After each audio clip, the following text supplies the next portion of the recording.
Monsieur le député de Mercier. Monsieur le Président, les anglophones sont très attachés au Parti libéral qui reçoit 80% de leur appui, mais seulement le quart d'entre eux semble au courant du financement illégal du parti au pouvoir. Dans l'intérêt public, je vais donc poser ma question en anglais car les anglophones ont le droit d'en savoir davantage. Since years, the Liberal Party is riddled by corruption scandals.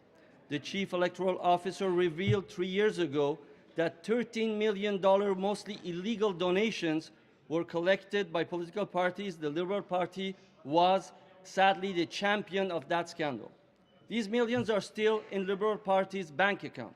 With these millions, Liberals win their elections. Verdun's by-election next week is rigged by this money in their favor.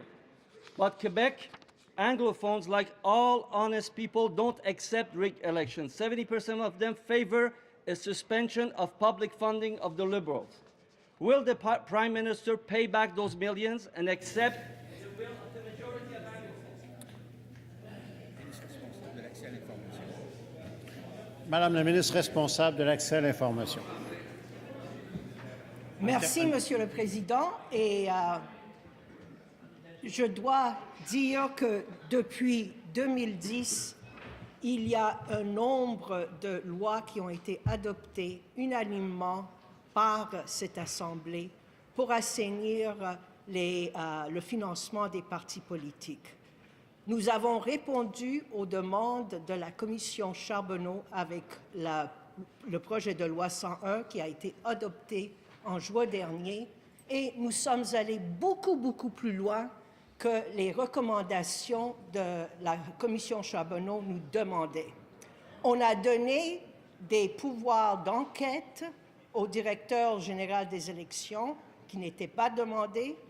On a aussi changé la période de prescription pour permettre au directeur général des élections de demander que des contributions illégales qui auraient été faites soient repayées par les partis politiques qui les ont reçus, et cela à partir de 3 ans de sa connaissance. En terminant. Je suggère qu'on...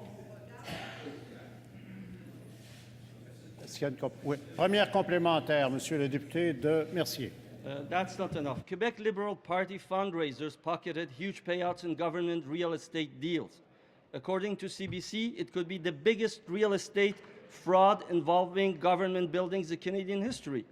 A Liberal backman reporting to Jean Charest, Mr. Charles Rondeau, testified he collected $1.5 million a year for the Liberal Party. In order to turn the page to Charest years, I asked the Prime Minister, shouldn't he refund the illegal money, which according to the Gazette amounts to $2.5 million a year? Monsieur le ministre des Finances. Mr. Speaker, indeed, that's a very serious question that is raised by our colleague. Those that alleged fraud in real estate, I'm answering the question.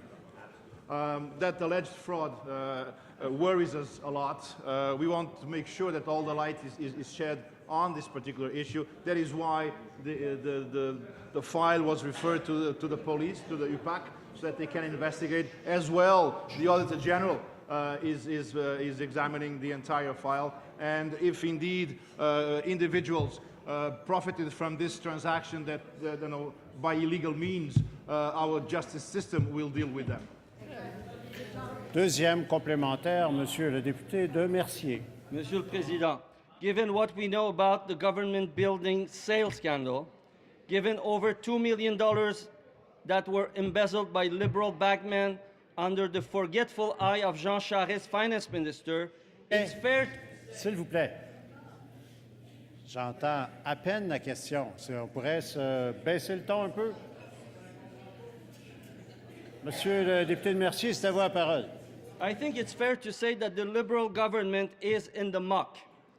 This party could drown if the actual Prime Minister does not take into account the disgust of the English community for these scandals and the illegal money used to win elections. What does he want to do?